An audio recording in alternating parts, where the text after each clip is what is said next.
How to fix a Snapchat temporarily disabled. Hey everybody, welcome back to Official Help Desk. In today's video, I'm gonna show you how you can get your account back. So without any further ado, let us get started. Head over to any of your web browser.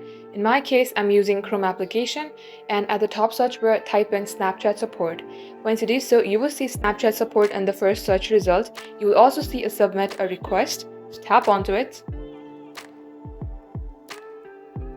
Under Submit a Request, you will see what we can help you with. Under here, toggle on the option that says, I think my account was compromised.